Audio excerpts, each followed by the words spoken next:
Reddit to do and welcome into more important issues. It is Sunday, June 7th. The Vols are playing in a national championship. If you're confused, I know some people still don't know what's going on with the Dougs thing. So if you're confused, yes, no sports are going on.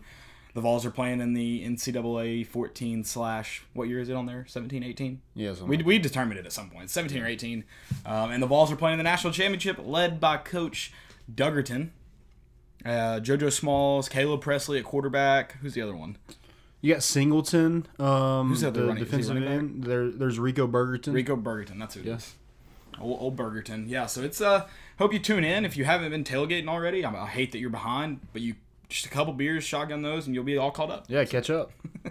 It'll be good. I wish we could have tailgated one of those games. It would have been fun. Why is it on a Sunday though? It's like on a Sunday and weekdays. Why on a Saturday? Well, and it's like late on Sundays. That too. So you can't be doing that. Yeah, we need a Monday mornings are already terrible. You can't make it even worse. Right. If they play, if he stays at Tennessee next season, which the way he's going, he may get that offer from Wisconsin he was wanting. So, but if he's at Tennessee next season, I think we need a Saturday, at least one, like Florida, Alabama, the SEC championship game. One of those games needs to be on a Saturday so we can tailgate. Mm-hmm. That's my only plea to Big Cat and Barstool. Just one Saturday, at least one, because I'll be honest, I'm not gonna tailgate. Well, I'll take that back. If I have the opportunity to tailgate a bunch, I may just take advantage of it. Yeah. But I'm not gonna do it. I miss tailgating so bad. I think I've dreamed about it the last 2 nights. I've dreamed about it quite a few times too. I'm just I'm hoping. Unfortunately, the one I dream about the most is the BYU one because it was so much fun. So then it turns into a nightmare soon after because, of course I remember that game. There was one day that I made like an actual invite list on a piece of paper because I always forget to invite people, and the next day I'm just like, sorry. Also, you're always invited. Right. So if we don't send you a personal invite, it's not that you're not invited. It's just we have a lot of people. We do. It's fun. It's a great time. It's a lot of people. Some people I don't know, but it's cool with me. Like I like meeting new people. Mm-hmm. I like that people get to go and have a good time, and they also get to meet new people. So if you ever want to go, we post it on Twitter. I guess we should start doing it like a day earlier. Maybe we usually do it that morning. That's true. So we'll maybe get some information out there sooner, and you're welcome to come. You don't have to bring anything. Unless you're going to drink a lot, you probably should bring some beer because we don't have that much. Yeah. Food, though, I have plenty, but if you want to bring some more food, we always love it. We're orange. Don't come in there with like an Alabama or Florida shirt on, please. I love everybody. Let's make that clear. Right. But on game days, if you're not cheering for Tennessee, I don't like you. So don't come. Like, I don't want to hang out with you. Especially don't come if you're going to be one of those fans that's like a dick. Like, if you want to come and like talk trash for fun, that's fine. But if you like come in there like cussing us out, like a Georgia fan would, don't come. Oh yeah, I'll probably RKO it if somebody barked in my face. Right. Yeah. Don't come and do that. But just if you're a fan of a team, probably just stay away. Of another team, just stay away. It's probably safe. Tennessee fans all are welcome. The rest, you can go to hell. So I'm sorry, that was aggressive, but I was thinking of the "We Don't Give a Damn" by the whole state of Alabama song. So we don't. Not at all. We do have a great episode for you all. I know it's not much. Again, it's one of those weeks. I feel like some weeks are better than others during this period, but this is a week that at least guys are back on campus. That's the good news. Yeah. But nothing's happened since stuff's happened. We'll get into that, I'm sure, probably towards the end of the episode, so stick around.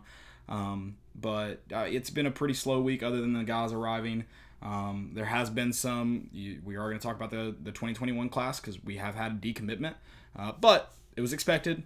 Maybe not that guy specifically, but decommitments are going to be expected over the next couple months going into the season as well. Hopefully decommitments not because we're losing though.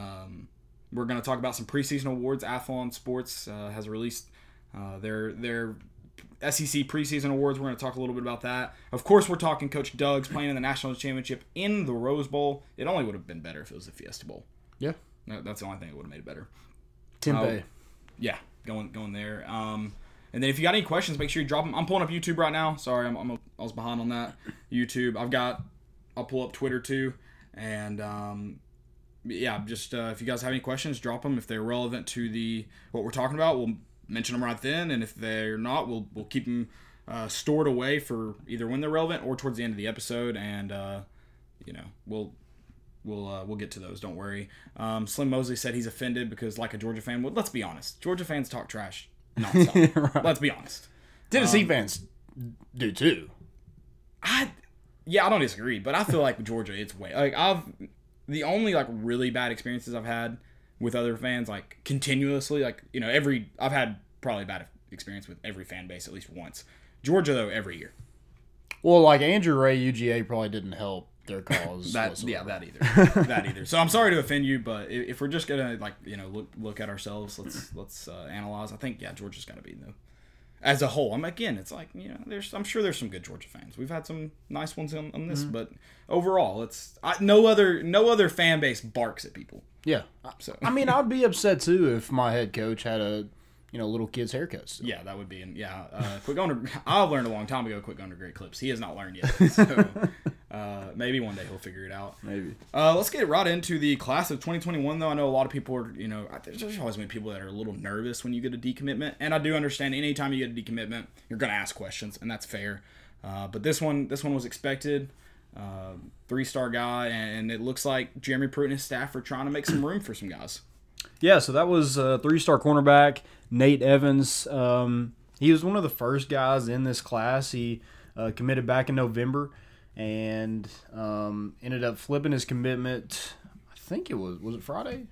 I think it was Friday. Thursday or Friday. Yeah. To NC State. He's from Virginia Beach, so that's probably a little bit closer to him. But, you look at the offer list. He wasn't, after that big, barrage with commits that we had, it just seemed like Nate Evans it was one of those guys that was probably going to be told to look elsewhere, and it looked like it happened. He's headed to NC State. I don't hate that because, a commit that's, if he comes to Tennessee and never sees the field, what's he gonna? Yeah, what is he really gonna do? What's he contributing? Right. So go to NC State. Hopefully he finds the field there. We wish him the best. Right, but, and there's other guys on this list too that are going to potentially be asked to look elsewhere, or maybe just going to look elsewhere on their own when they kind of look at as Tennessee's addressing those position and needs and where they may stand on the roster when they come into. When they get onto campus. And from everything we've seen, everything Tennessee fans have seen, everything we've heard about how this staff recruits, it's honesty. So I'm not even, yes, they're going to definitely tell some guys that they need to look elsewhere, that they don't have that committable offer. But I also think a lot of it's probably going to come into play where they just go, when you get onto campus, here's where you're going to be at on the depth chart. And like you said, he's probably looking at places he's going to get some playing time and get a chance to see the field.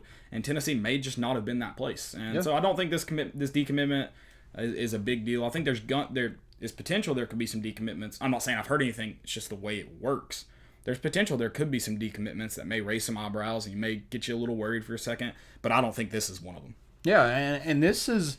The cornerback position is a position of need, so that's probably a good sign that you're telling these guys to look elsewhere. You feel like you have, some traction with some, higher rated guys out there. So You have Tyrion Arnold, who's a 4-star, Isaiah Johnson, Nyland Green, the number 1 JUCO cornerback, Dejon Warren. Then a kind of a guy who's kind of coming onto the scene is Christian Charles out of the state of Georgia. He's another one that Tennessee has offered recently and really likes. So you have some options there. We knew this was going to happen. With the amount of commitments we had, you knew some guys that were maybe in the boat earlier were probably going to get told to look elsewhere. Right. I think it was Striker Ball said that would be the worst part of the job. I can't imagine that's got to be the worst part of coaching college football is. No. And because like you said, this is one of the early guys on. So they've known this, they've known him for a while and been recruiting him for a while. And now you're probably asking him to look other places, or you're probably not terribly upset when he decommits. And it's definitely got, especially when you everything you've heard about this staff, it's that their main goal is to form relationships. The football kind of takes care of itself. And so, it's got to be a tough part of the job. But it seems that at least this staff is doing it the right way. Yeah, he didn't come out and just bash the staff, which, I guess he could have. He could have, and I don't, it could have been true, and it could have not. I don't know. I just know that at least it was, and I guess it's good, too, that he had immediately another place he could go. And he may have known he was going to decommit for a while, but wanted to find that place he could land before he did it. I'm not really sure. But yeah, it doesn't seem like there was a lot of issues surrounding this decommitment, and that's good. And that's what we've been saying the whole time is decommitments are going to come. Don't look at it, and if it looks bad on the surface, then you do some digging and find out if there's anything going on past it. But if it's guys that just that you figured probably weren't going to be there, you just accept it and move on. Yeah, and you look at his offer list. I mean, it's just you can tell a lot by, especially this year with a lot of you're not allowed to camp and stuff like that, visits and stuff like that. So you can kind of tell a lot by a player's offer list. Right. And his is a bunch of like ACC schools, so he's probably fitting in perfectly at NC State. Right. Florida State, Kentucky, Pittsburgh, Virginia Tech. So just a bunch of the East Coast teams, and teams, not those big time programs where, it's not Georgia, Alabama that you lost him to. You lost him to NC State. So Right. I think we can all agree he was told to look elsewhere. I think that seems to be the consensus there. What else you want to talk about with this 2021 class? I know there's not been any commitments or anything. Do you have anybody that could be coming soon? I know it kind of stinks with camps not happening. You don't have guys coming onto campus. I believe it was extended through July, the recruiting dead period, or I guess a visit dead period. So I mean, anything you think we should be looking out for? I would look for some in-state guys. William Parker and Hudson Wolf, those two guys Tennessee really likes. I don't know exactly when their timetable is, but Tennessee looks to be in the top 1 or 2 for both those guys. So okay, we'll see. Those are 2 positions of need for this incoming class. You have a lot of those tight end bodies with Hudson Wolf, but he's one that they've coveted since the start of this thing. So you might see another tight end be told to look elsewhere. Yeah. To make room for Hudson Wolf. That's just the way the game goes. And like we said a couple weeks ago, you're going to be satisfied with this class once it's all said and done. Yeah. I don't think it'll be. I don't think you'll be worried, even if they're not number 1, number 2. They'll be minimum top 10. I mean, that's the funny thing is a bunch of people. We've said it since Tennessee had this class. It's like recruiting rankings don't matter, and they don't. I mean, in the end, like where you're at doesn't, but they typically correlate to. Not a lot of teams have played in the college football playoff without at least one top 10 class somewhere, in there. Yeah. So even like I think when Clemson first started making the college football playoff, they didn't have consistently top 10 classes, but there was at least 2 top 10 classes stuck in there somewhere. Mm-hmm. So it definitely correlates, and I'm not saying that's going to correlate to Tennessee playing the college football playoff in 2021. But, if they continue to build on top 10 classes, you have a top 10 class this year coming in. Yeah, and you definitely help your chances if you do that. You're getting guys on the roster that can play, and it's only going to help Tennessee compete. And especially now that it looks like Florida and Georgia are kind of back to being they've kind of been the top dogs of the East only by default. Mm-hmm. But it kind of looks like now they're starting to. Well, Georgia not in the last 4 years, but before that, and now it's that they're actually getting good. So if you want to have a real chance, you better figure it out. It wasn't 2016 where Tennessee probably should have had it by default. Mm-hmm. It's going to be much more challenging to get to Atlanta. So yep. Need those classes desperately. Need them. What you got next? We're going to look at the the player return policy. Players are back on campus. It is voluntary workouts. So I don't know if there's probably some players that haven't gotten back yet. But I think the majority are back on campus. I think a lot of the freshmen have moved in now, and but they're going to be definitely going to be different. It's not going to be a normal summer because I think they can only work out in smaller groups. I don't think there's going to be many team workouts. You mentioned they have to wear masks in the facility. When they're in there, they won't be using the locker room, so they're limiting as many common contact spots as possible, which is they're trying to limit the spread of COVID. But they've tested all the players. So yeah, when they arrive, they do the nasal swab PCR test, which make sure that they don't have it now. Right. Or it tests if they have it right at the second. Right. Then they do an antibody blood test, which that can see if they've had it before. Which I'm interested to see. I told you, several of these guys are coming from places that have had higher rates of COVID. So I'm curious to see how many of these players, because with guys this age, it's likely that a lot of them, if they've had it, they haven't experienced any symptoms. So I'm curious to see if you get guys that have had it and how many. And I think Alabama reported 5 players had it. I think currently had it. Not. Let me look at that, because if they did the antibody test as well, that may have been they just tested. They have had it at some point. So I'm not sure what that is. And so in the facilities, they're doing the temperature checks. Like Caleb said, wearing masks in the facilities. So they're taking the precautions to get that. They're at least attempting to get football back to normal, and I think and that's probably the new normal. Yeah, and I think a lot of getting these guys back onto campus was probably to see how it spreads, to see how likely a season could happen. I mean, because if you get to the end of June and a large percentage of players have gotten it, or a large percentage of staff have gotten it while they're on campus, that you're probably not going to see football. Because then how likely are you to limit the spread? So I think it's definitely going to be I think it's definitely a little bit of a test. While also, I mean, they're not just throwing them into the fire while the fire's blazing. I guess they're seeing, I guess, if anything ignites, and seems like they're doing everything they can. If it's enough to get football back, we'll see. And maybe if the spread's limited, then maybe you see a possibility of fans. Yeah. Speaking of some guys that are on campus, did you see Morven Joseph? You mentioned that. I have not seen it. I should have looked. And Lenneth Whitehead is another one that I'm just like, holy crap. Right. There's some big kids coming into like those 2 guys have not been carded at a bar in like 4 years. Yeah, since they're like 12. Yeah. We actually have a question. I'll do it since we were talking about the freshmen. Striker Ball asks, who do you feel from the freshmen coming in may contribute this upcoming season? So that's a freshman class, 2020 class coming in. I think it's a really good class. I mean, obviously, a lot of them were it was late coming along, but I like this class a lot. I think I think everybody's hopeful for. I don't know if it happens, just because we don't know where he falls on starter. If he's a 1 or the 2, that's Harrison Bailey. Yeah. I think that one kind of could determine where this team goes, where their record falls. Now that he's on campus, I'm sure we'll see a lot of Bailey for Heisman, or Harrison for Heisman. That might sound better. There you go. Yeah. But I think everybody kind of expects a lot out of Harrison Bailey.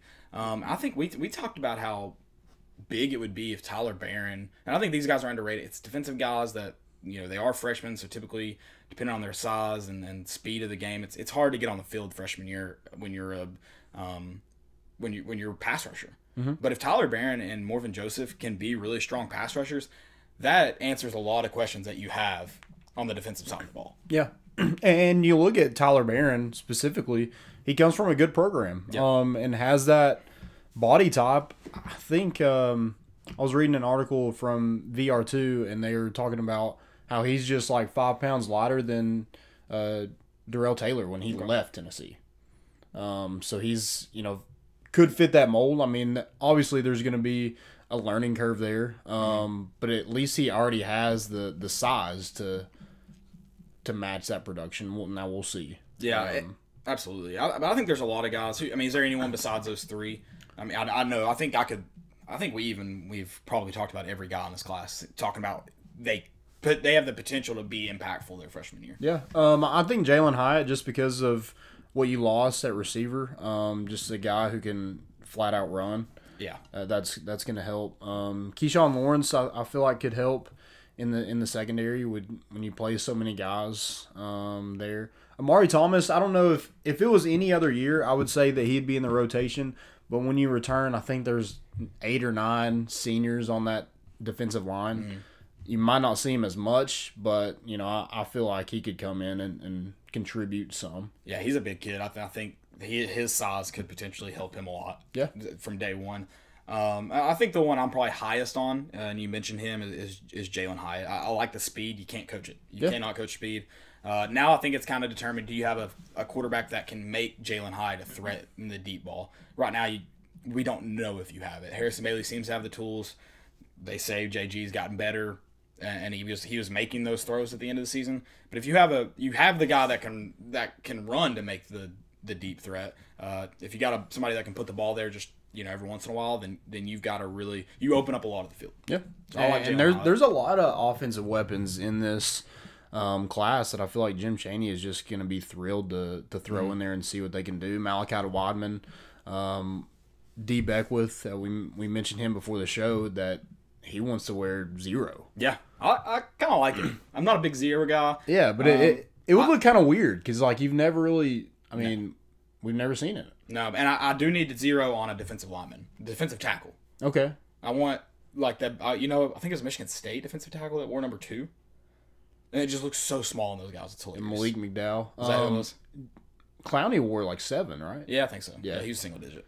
Yeah, and Barnett was 9. Yeah, that was when they make those small numbers those numbers look small. It's pretty funny.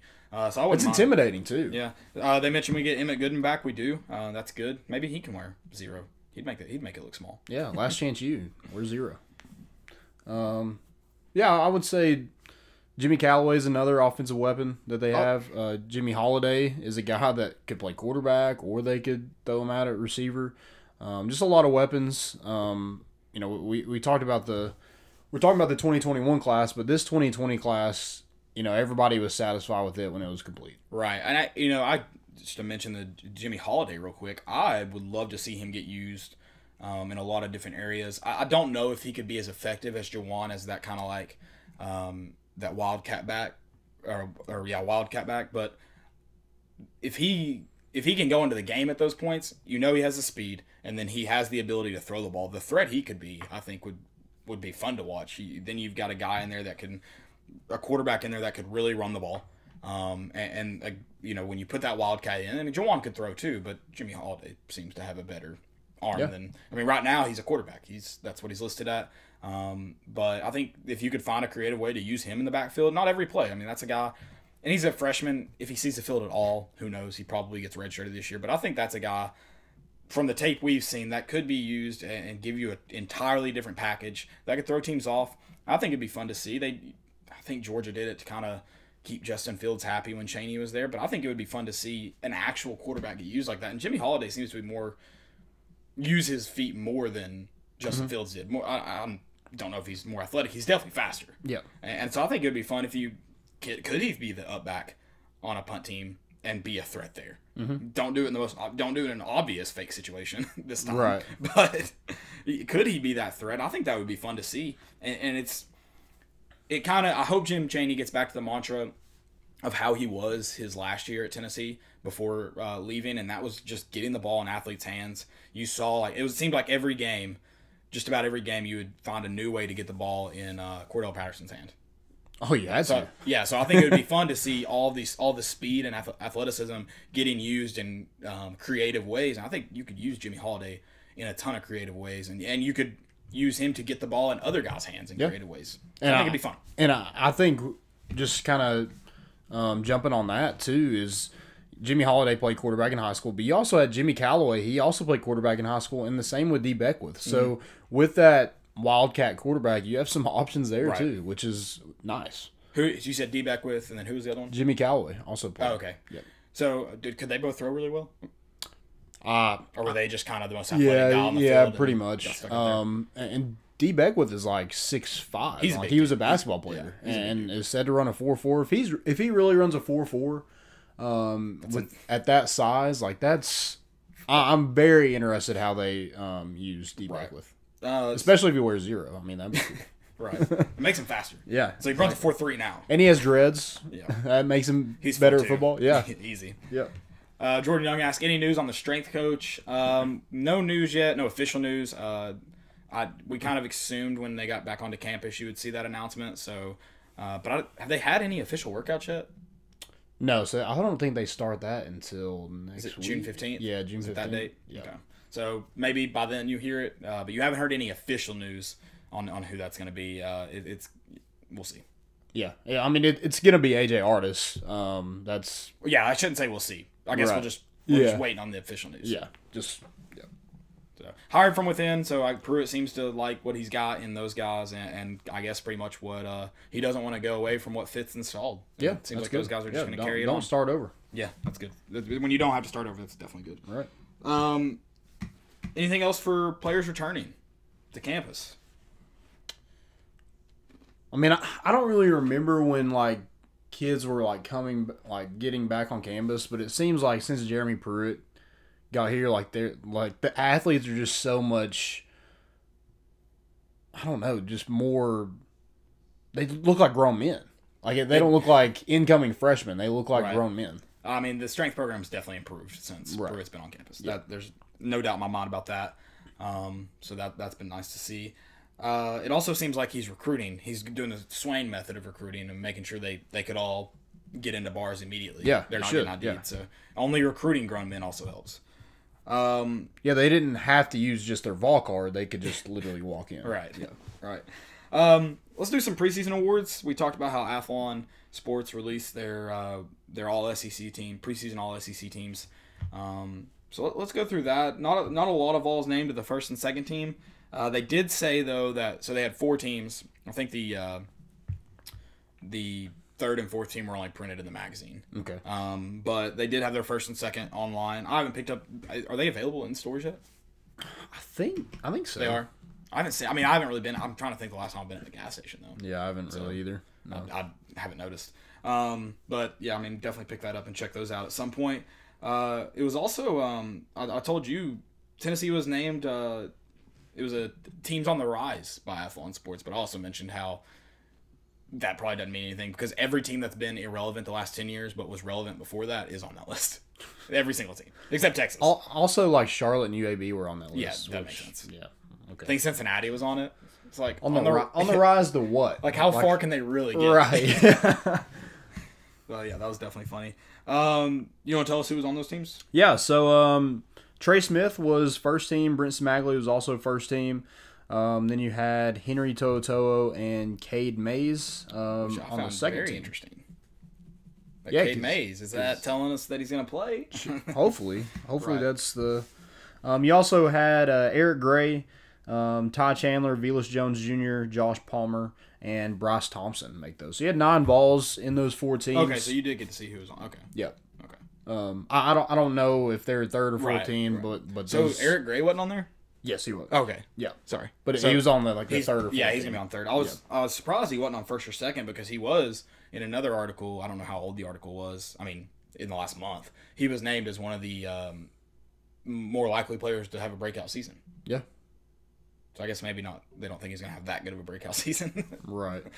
I think all those pretty much make sense. I couldn't tell you another Tennessee player that as of now I could project him to be on a. Yeah, I mean, with the offensive line, you would think that, Maybe, yeah. I guess that's the only place. More offensive linemen probably are going to make that list. Yeah. But other than that, I think it's going to be kind of a wait and see process. A lot of these guys, if they have great seasons, it's going to be defined as their breakout season. Mm-hmm. So yeah. And I like Eric Gray to have a breakout season. I think he could definitely be on that list of first or second team come the end of the season. Yeah, and then Trey Smith was named a preseason All-American by Athlon Sports. Oh, nice. First team preseason All-American. Dang. Hopefully he gets. I mean, hopefully he's healthy all season. There, no missed games due to that. I don't know if they've I don't think they've said yet what his practice schedule is. Last year he hardly practiced and had a great season. Mm-hmm. So anything's gravy, I guess, for him at this point. Yeah. So that'll be fun to see. And Athlon's big on Henry To'oto'o, so. I am too. Everybody. I think everybody. I'm a is big at this point. To'oto'o fan. Yeah. I'm with Athlon Sports. I'd probably put him first team. Right. I do want to mention too. I know this isn't a Tennessee player, and I'm sure Georgia fans probably feel like I'm dogging on him, pun intended, and you should because I don't like you. What about Jamie Newman being named to the first team All SEC by them? What if JT Daniels is eligible? Could they just put like Georgia quarterback, no matter who it was? He's not even the number one quarterback on his roster. But yeah, I guess someone commented on the article and was like, "How could you put him in with everything we're saying right now?" And someone commented was like, "In fairness, like who is the number one SEC quarterback right now?" That's true. I don't know. Yeah, that's a really good question. It's probably Kyle Trask or Mac Jones. Yeah. Ugh. Yeah, that's not a great that's not an elite list. So I mean, Terry Wilson is probably up there too, and he's not Terry great. Wilson. No, he's not. That's what some Kentucky fans at the end of the season were like. Wait till next year when we have Terry Wilson. I was like, dude's better than Terry Wilson. Yeah, Lynn Bowden Jr. is way better than. You all got lucky that you had to play him at quarterback. Yeah. So yeah, that was they don't get better. They did have a transfer from Yeah, Joey Gatewood from Auburn. Oh, well, last year they had a transfer he got hurt. Oh, okay, yeah. And I mean, everybody was saying he was better than Terry Wilson. He but wasn't. Joey Gatewood from Auburn. Okay. Went to Kentucky. That's Also, going to be maybe interesting. Is there competition there? Yeah, I mean, Terry Wilson. They probably get lucky if someone's better than Terry Wilson. He's not that good. I mean, he's not bad, but make him throw it. Yep. But yeah, I mean, we talked about who's going to be LSU's starting quarterback this year. I mean, that's going to be interesting. I don't think Joe Burrow was the entire offense, but I mean, he was the best player in the country. Yeah, and they had 20 people drafted. Yeah, I mean, they had a really good receiving core last year too. Yeah. And some of those guys coming back. Yep. DJ Chark. Can't remember who else. There's another one. There's another big time receiver that they have returning too. So yeah, they'll be pretty good. I think, but they do lose a lot. Is it Mond at Texas A&M? Oh yeah, he's been on. I feel like he's been on the all SEC watch list for 4 years now. Yeah. So is this the year that he finally does it? Yeah, they had to get it right sooner or later. Yeah. Why is Texas A&M just I think they're just always rated correctly. They're always they're always a top 15 class, never a top 10 or top 10 team. It's very weird. They creep into the top 10 for a few weeks and then drop back out. It's amazing that they're always rated correctly, but I just can't believe they've not one year has had a breakout season. I guess with Johnny Manziel, but then didn't even go to the SEC championship game. Ouch. Beat Alabama. That has to suck to be in the West and beat Alabama and not get to go to Atlanta. Yeah, it's also bad when you beat Florida and Georgia. We do feel that pain. Yeah, we know. Just kidding. Know it very well. Let's talk about some Coach Doug. Speaking of getting to Atlanta and beyond. And beyond. He almost gave away the SEC championship, though. Oh, my gosh. I know. And then almost lost to Kentucky. Yeah. I think that was Thursday night. Maybe late Wednesday night. I was like, if you're going to lose and break our hearts, it's Tennessee fashion to do it now. But could you have not done it earlier in the season and then we just don't watch the rest of the season? Yeah, why is Doug's he just fits that Tennessee mantra. Every game has to be close for some reason. Yeah. And if it's not close, it's at least you think you're going to lose pretty much the entire time. Right. We've been up 14 for going into the fourth quarter, and you're like, I can tell we're going to lose this game. Right. And we do. Yep. Yeah, it's been heartbreaking. But at least we beat. I did love that Ole Miss released that thing, and I do like that. I like when teams get in on the action to have fun. Yeah. Not like Georgia, who tweets about it but not about it. Right. That's not funny. But Ole Miss, who tweeted, and Virginia Tech tweeted, I think a hype video for it. Mm-hmm. But Ole Miss tweeted out the scouting report for Coach Doug's. It was 4 plays. That's pretty funny. Get in on the action and have some fun. That's good. I definitely appreciate. I respect that. But don't be petty about it because you lost in a video game that you have absolutely zero control over. Right. But yeah, Ole Miss getting in on it, Virginia Tech getting in on it. That's definitely it's been fun. It makes the whole thing fun for both fan bases, and both teams. And it's cool that we're playing Virginia Tech too because there's a little bit of history there. If you haven't seen the Darrell Taylor video yet, you need to go watch it. Yep. It's pretty funny. I'm glad they let him. I'm glad the Tennessee count let him get it started with the "we gonna" before they cut it off. It's a beautiful cut. WGWTFA. I missed that. I do too. We need to bring it back. I saw a Power T tape say we should have switched. We should have brought Virginia Tech into the SEC instead of Missouri, and had them in the East. I love that idea. Yeah, 100%.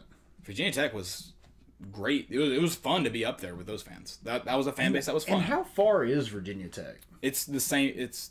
I think it's 3 hours, 4 hours, between 3 and 4 hours away. I think Bristol is the middle point for both schools. So way closer than Missouri. Way closer than Missouri, and actually, in terms of geographical location, in the eastern part of the Southeast. That doesn't. Or the South. So. I still will have no clue why Missouri or Texas A&M joined the SEC. I mean, I can tell you why Texas A&M joined in terms of football and recruiting and all that, and at least they are in the West. Right. Yeah. But Missouri, That's true. It doesn't make any sense. Yeah. I wish they. I mean, I don't. Yeah, and it's super weird too because they still claim that their biggest rival is Kansas. I feel like you should pick a new rival if you're gonna. Who's Texas A&M's biggest rival? I don't know who they claim. I'm sure it's probably Texas. I don't know. They should play then. I think there's some history there. If anybody knows it, tell me. I think there's some history there, like why they don't play. Oh, really? I think so. Like I think it's like they've like pretty much severed ties. Like, no, we hate you. We're never gonna play. Yeah, like that kind of deal. Like, I saw a tier thing of SEC coaches, and it was like Kirby and Nick Saban and Coach O are elite. And then it had like the next best was like Gus Malzahn, Jimbo Fisher, and Mike Leach. I was like, what? how does Mike Leach get on there? Yeah. Okay, so rivalries for A&M. They've got Texas, TCU, and it looks like Texas Tech. And they don't play anybody. I don't think that. I mean, I can't remember them playing anybody in the last since they've been in the SEC. Maybe TCU. I don't remember them playing Texas Tech though. Let's see. I'll click on this TCU one, I guess. That'll tell me the last time. I mean, I feel like that would be a good recruiting tool to play some of those Texas teams. Right. So they haven't played TCU since 2001. And that's one of their biggest rivals.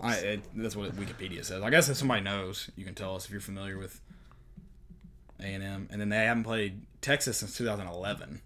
So right before they got into the SEC, I guess.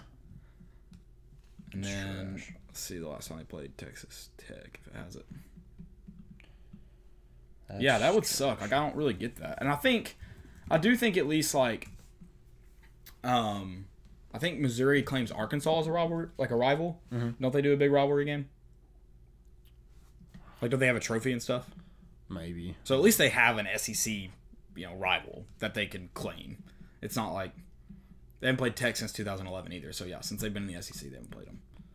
So yeah, I get the majority of your roster is Texas kids, but you don't play anybody in Texas. That's right. That's terrible. That's trash. No, I feel like you definitely need to figure out a way to at least, it's the battle on rivalry. So they didn't play much before they got into the SEC though. They played a handful of times. But and Arkansas has won it once since they've been in the SEC. Yep. I think they're their non-rotating Western opponent too, so that kind of worked out in terms of rivalry purpose. I mean, I feel like if you're gonna have either you need to find a way to generate a rivalry with somebody. So I mean, LSU, I guess, has Alabama and Arkansas. Auburn has Alabama and Georgia. I'm trying to think of Western opponents who they all have. Mississippi State and Ole Miss have each other. I think that's pretty much it for them. I mean, there's not like a natural rivalry there, I guess. Maybe unless you could, I guess LSU. It's weird. Like anybody Tennessee plays becomes a rivalry. Like the Battle of Bristol, like that'll always be remembered by Tennessee fans. So this Doug's game, it's kind of fun. It's a kind of a rivalry game. I don't want to play Battle at Bristol like necessarily again, but no. I would like to find a rivalry kind of outside the conference, like Virginia Tech, like a natural, close to home. We don't really recruit against them, which doesn't make it a ton of fun. So it looks like A&M and LSU have a pretty long standing. They played a lot in the 90s. I think the Tennessee and North Carolina would be fun. Yeah, that'd be an interesting one to see if it could. I mean, that's the thing is like outside of the SEC, we don't have another rival, which Tennessee's always been in the SEC, so it definitely would be right. It'd be difficult. And then South Carolina has Clemson because it's in-state schools, whereas Tennessee has Vanderbilt, but Vanderbilt is an SEC opponent. I guess Memphis was for a little bit. Yeah, the 90s you played them a lot. So yeah, I guess that's the out of SEC rivalry you had. Yeah. I mean, I think that would be a great. I'm not saying you play them every year, but I mean that'd be a good one to play every other year, every 3 years, something like that.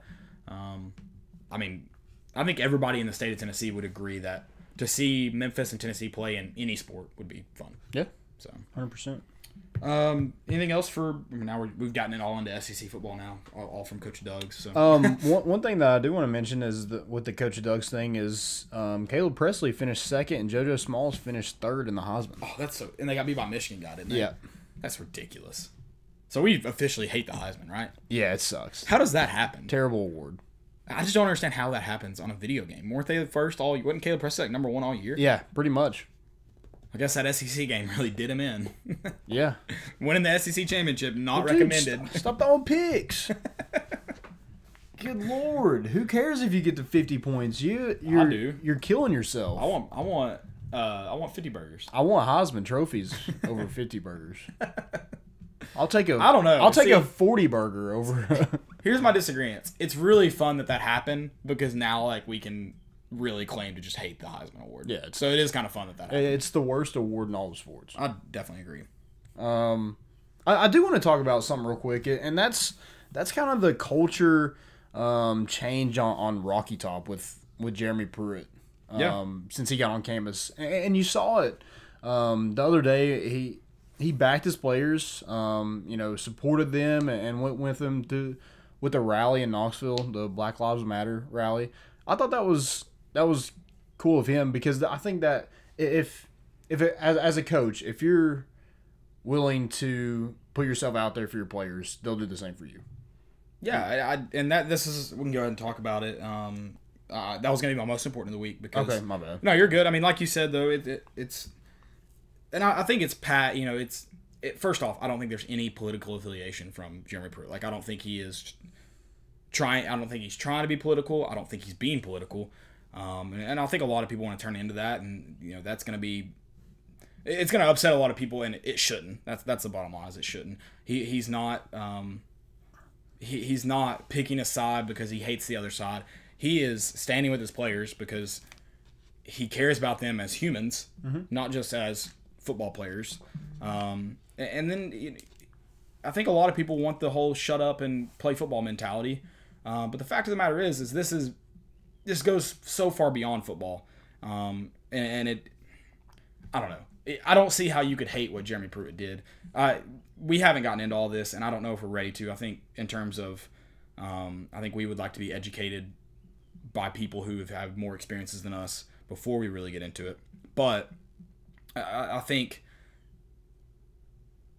what Jeremy Pruitt is doing, I think, is a great thing. If you haven't read the article that David Ubben did in The Athletic, or at least read his excerpts that he tweets out, you need to. So they had a 3-hour meeting, I think, a long meeting. Okay. The night before, I believe, the march. They're gonna do another march. I believe on campus.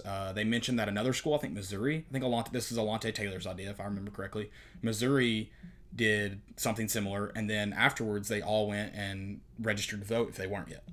Okay. And so, all you've heard is these people need to be voting. These people need to be voting. They absolutely need to be voting. And if they're going to do this and then go register to vote, that's a great thing. And Jeremy Pruitt's affecting these kids' lives beyond football, and hopefully in turn affecting the program at Tennessee. Obviously the leadership's done a lot better in the last 2 years. Since that massive turnover, and these guys are changing not only their lives but the lives of the people around them, potentially their children and grandchildren. And if you're not registered to vote, I know I'm kind of going off on a soapbox here. Go register to vote. Vote in your vote in your local elections, because those are far just as important, if not more important, than the presidential election. And if you believe there should be change, you need to incite change not only in your daily lives but also in how you vote. And that's the only way to do it. And if you've read what Jeremy Pruitt said, which isn't much, and then seen what he's done, I don't think he's done anything wrong. And then he hasn't done anything political. It's all just been he's enabled athletes at Tennessee who don't have much of a voice. I mean, yes, they have Twitter, but how far can they really go? Mm-hmm. He gave them a voice and a stance and supported them in that. Yeah. And I'm sure they've had conversations, and I'm sure they disagreed in some areas. That they had a closed-door meeting for however long, and I'm sure they had to talk. It wouldn't have. I can tell you this: it would not have gone on as long as it did if they just were all like, "Yeah, we agree." It would have lasted 15 minutes. Right. So I'm sure there were some disagreements there, and they're talking about the issues. They're not just going to shut up and play football. And I love that. I think that's, these guys are expected to come to the University of Tennessee to become better football players and better people, and do that through academics. And that's part of being a better person, is also becoming socially aware, and that's what they're doing. Yeah, I think this was a must-needed change around the whole program when Jeremy Pruitt got here, because I feel like in 2016 we had the talent to play with anybody in the country, but there was some kind of disconnect, and I think that was the culture. That was part of that was, we talked about with Chris Weather, there was just a disconnect on that team. Right. For whatever reason. So Jeremy Pruitt came in and he changed that. He has his players' backs. He showed that. And they have his back. You had a moron on Twitter last night say he's not going to support the program. He's not buying the season tickets for like 20-something years this year because of what Jeremy Pruitt did. And all the players is like, okay, who cares? No, we don't need you. I think it was Jeremy mostly. Pruitt, yeah. I don't think any current players tweeted, did they? Yeah, so Brian Maurer, Daryl Middleton. Okay, I saw a bunch of most of them had graduated this past year too. Yeah. Daniel Patulli spoke up. But I mean, yeah, that's another thing. If you don't want to support the program because of, and I'm not saying cheer for, I mean, because if people do horrible things, obviously you probably don't want to cheer for them.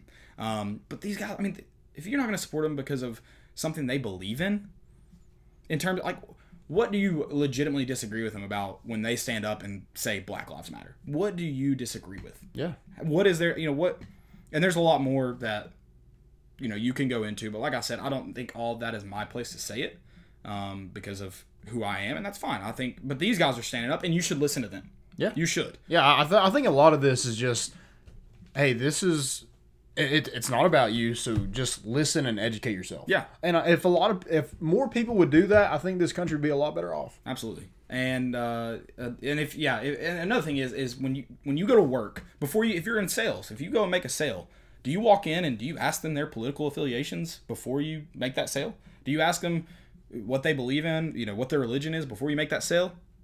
No. When you go to cheer on a typical game, do you go and ask every athlete before they run out of the tunnel, hey, who'd you vote for in the last election? So why is this, and this isn't even about political affiliations, which drives me even more nuts. This is not about that. And it's like, you don't do that for everybody for your whole life. And then you don't, like, why would you do that now? Especially when this has nothing, you're trying to, input politics into something that shouldn't be political. Yep. It shouldn't be. Yeah. And then you're judging how you, first off, yes, please cancel your season tickets. Don't ever show up to a game again. I hope they never let him buy season tickets again. I hope they put his name down and blacklist him. Yeah, that would be fantastic because it's obvious that, and I think I'm not saying to cheer for somebody, you have to just care about them. I don't think that's true. I don't think that's 100% true. But the great thing about the culture at Tennessee, you've heard every former athlete talk about it. When you hear fans talk about why they cheer for Tennessee and why they love going to Tennessee games and why they love tailgating, it's because you feel like a family. Yeah. And so we don't. I can. When I think of Vol Nation, I could say we don't want you to be a fan in that case. And I don't think you have to be a fan to be a family. But that's the cool thing about Tennessee is fans are family, and they feel like when they, and you hear the people talk about Johnny Majors, how when he would just go and hang out on. Hey Jason Ray, sorry, I'm on a tangent. So when Johnny Majors would go out in the community, he would talk to everybody like he was family, and that's the great thing about the culture at Tennessee. And you want to shift that. You want to shift it to shut up and play football because you don't agree when they stand up and say my life matters. And that's another thing. Just because you aren't racist doesn't mean racism doesn't exist in America. These athletes have come onto campus and unfortunately experienced racism on the campus of Tennessee. Yeah. And that's unfortunate. And nobody should stand for that. And that's another thing is I'm not even calling that guy racist, but he is stupid. Yeah, 100% stupid. Absolutely. You pay season tickets every year to go watch these athletes play, but you can't back a coach for backing his own players that you pay lots of money to go watch every Saturday. And I'm also saying he's not racist. He could be. And it seems leaning that way. But and he's definitely stupid. And for tweeting that out, what the hell did you think you're going to get out of it? Was Jeremy Pruitt going to apologize and be like, "You're right"? Yeah, you're definitely right. Please buy your season ticket. No, somebody will buy that season ticket. No one cares if you're going to be in that stadium or not. And if Tennessee just keeps getting better, they're definitely not going to struggle selling season tickets. You're probably one of those moron fans anyway that sits behind me that thinks he knows exactly what should be called every single play. And he's probably telling people to sit down so he can watch the game. Right. So you know what? Sit down on your couch and watch. He's an Oklahoma fan, I'm pretty sure. So watch Oklahoma every Saturday. Don't ever watch a Tennessee game again. I know those players obviously do not give a crap what you have to say, which is good. They shouldn't. Yep. Because you have some really stupid stuff to deliver. And I love that. I know Jeremy Pruitt would never do it, and I guess that's kind of a good thing, but I kind of wish Jeremy Pruitt would just respond and say, yeah, you know what, and we'll offer you a full refund. We don't want your money, period. We're not worried about canceling and, keeping your deposit. We'll give you all your money back, and don't ever come back to another Tennessee event. Like you said, I hope they blacklist him. Yeah, absolutely. So we don't want your support. We don't need your support. I hope that's the message that gets sent to that guy when he calls the ticket office. Because I know that's not – I mean, I have – Philip Fulmer released that statement. It's very obvious Philip Fulmer was not going to listen to that guy if he somehow was able, because I think he believes he's some kind of super, and he may be a super fan. He may be a booster. I don't know. Doesn't seem like it. But, if he was somehow, I hope Philip Fulmer would tell him, where he could take all of his ideas to. So. Yeah, I think the football program will be just fine without that guy. But I also feel bad that his kids have to be in his profile picture while he just gets absolutely obliterated on But I was talking about the culture change, and you saw that with Jeremy Pruitt, and I think that you talked about beyond football. We want these guys to come back after they're graduated, and besides that 2016 team, past that, can you really remember a lot of guys come back that didn't play under Phil Fulmer? Yeah, I mean, I think and I think that's the disconnect is, the culture change. It needed to happen under Jeremy Pruitt, and hopefully these guys are able to have a good experience while they come to Knoxville, while they give up 4 years of their life to move to Knoxville, Tennessee, and play football for 3 or 4 years. You want those guys to come back and and like give back to the program. Yeah, like you said, it's those guys are coming back, like before Kiffin, Dooley, Butch. There were guys that come back that didn't even necessarily work for the athletic department, but just were around the program. You still see them today that hang out, that come to games, that tailgate for they're fans of Tennessee because of their experience here. They're former players that are now fans, or players that are now fans, and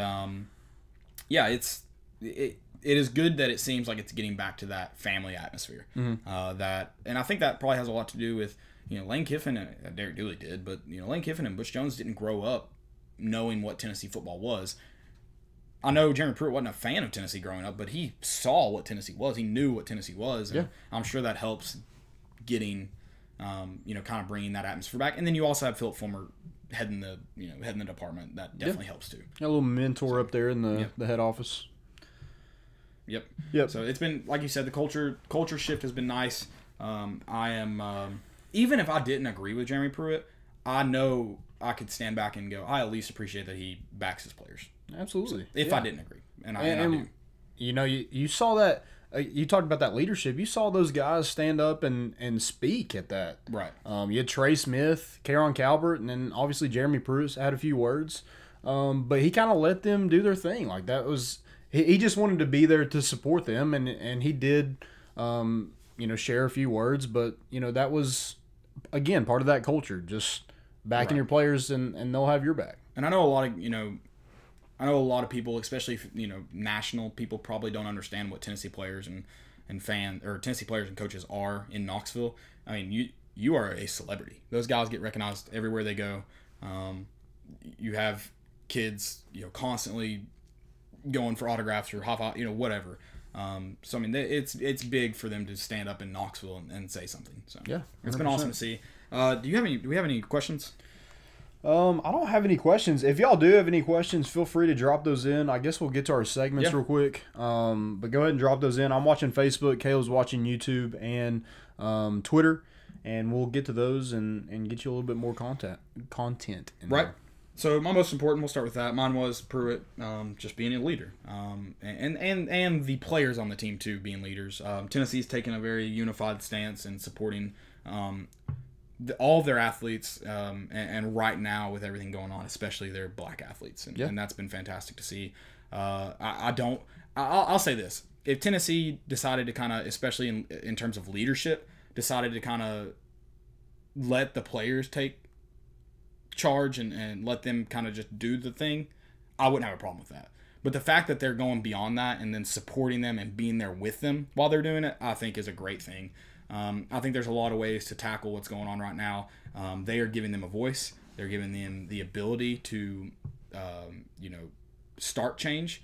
Like with those closed door meetings, that's great. That's great that they're not only going to these rallies. I think a lot of people did see it as, as media opportunities, but they're doing things beyond that, which shows that they're in it for the real deal. So, yeah, I really enjoyed, because you think of all those guys that were there. You had Brian Maurer, Trey Smith, K'Ron Calvert, Theo Jackson, Alontae Taylor. Some of those guys are from Tennessee, but none of those guys are from Knoxville. So, they think of this as their home, and they want to be leaders in this community. Yeah, and Jason Ray said Tennessee has way too much talent to not have better leadership on the field. And I think when you have leaders like this in the community and in the locker room, I think that will translate to the field. And I don't think Jeremy Pruitt's doing all this to make the team better. Yep. I don't think that's why he's doing it. If he is, that would be very upsetting, and it won't last long, so you'll know soon. But I do think this kind of leadership will translate to the field, and yep. I hope so too. Yep. My first one is former VFL, or I guess VFL, Robert Ayers is returning to Knoxville. He's joining the staff at Knox Catholic. Oh, nice. I'm sure he'll coach some defense. Yeah, so I think he was the 19th overall pick by the Tampa Bay Buccaneers. I think he played from 2005 to 2008. So making his way back to Knoxville, and kind of giving back to the community, coaching the Young Bucks. Yeah, over at Catholic. Where's Robert Ayers been? He played for a long time. So I'm not exactly sure what he did after football. Right. But I don't think he's been retired very long.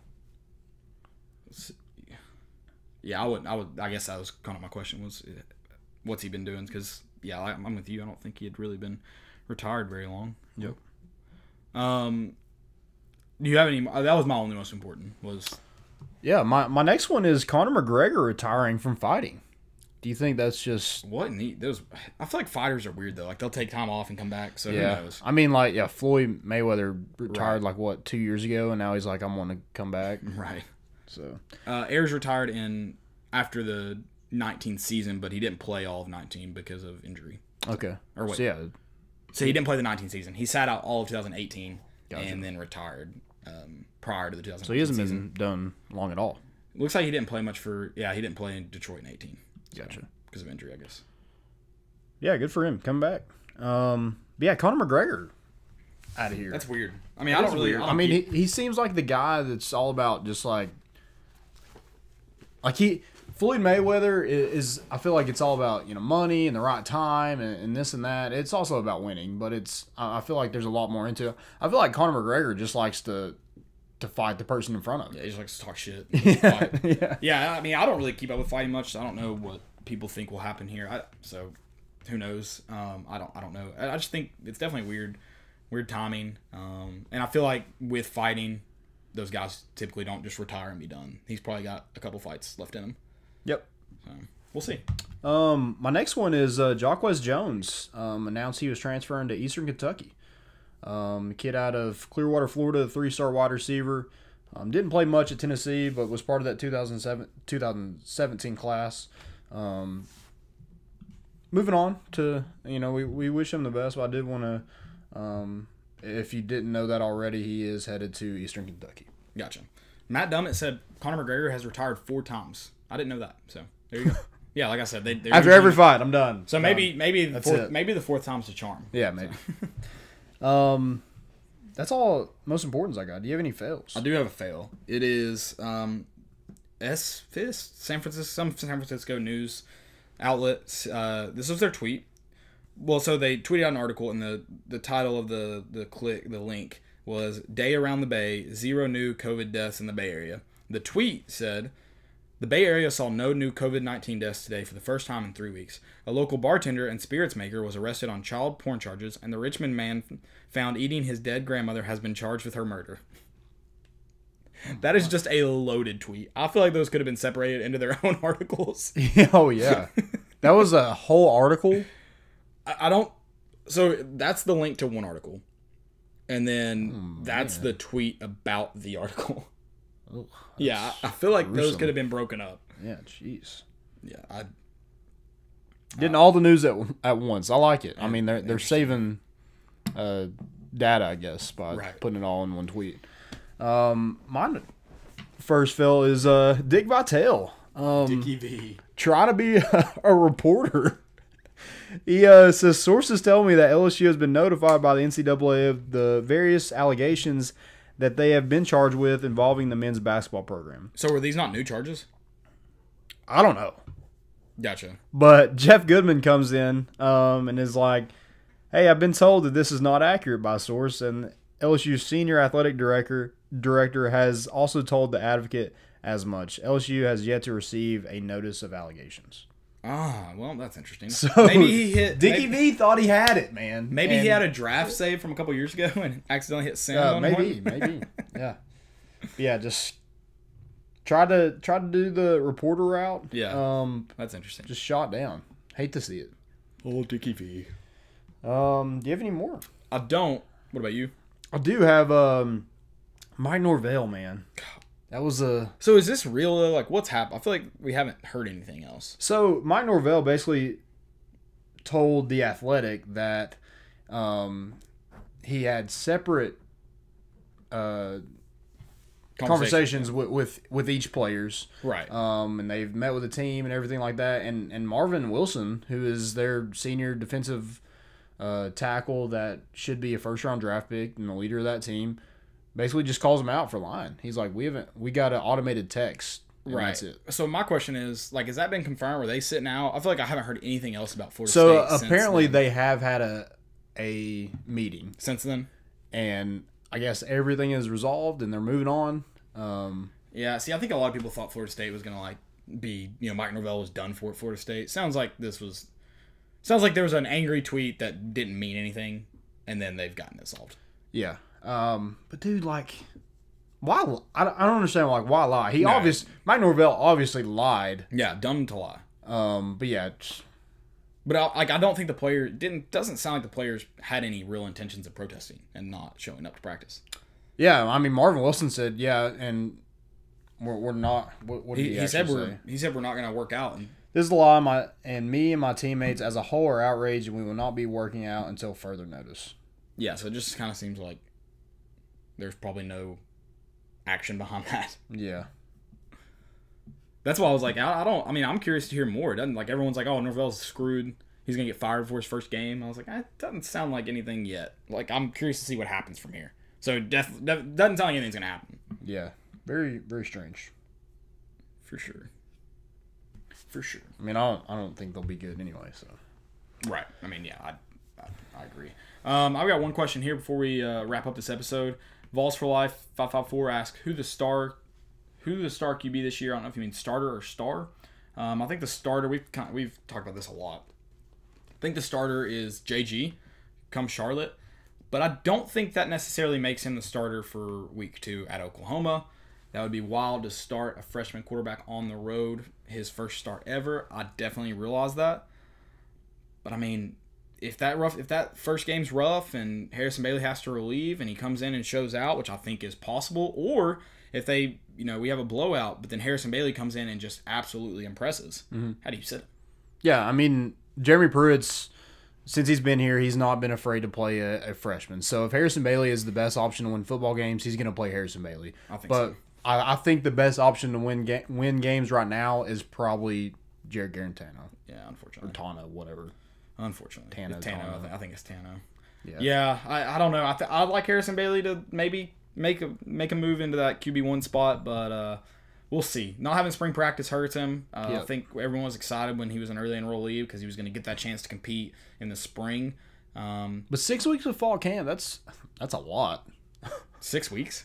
Is that what they're doing? Well, like Apparently, they need 6 weeks of practice, or practice before the season. So, yeah, about 6 weeks. Interesting. I mean, I don't know how exactly they're going to break it up, but that was the kind of the coaches. They mean like 6 weeks of just them being on campus and getting them fit? See, I don't know if that meant...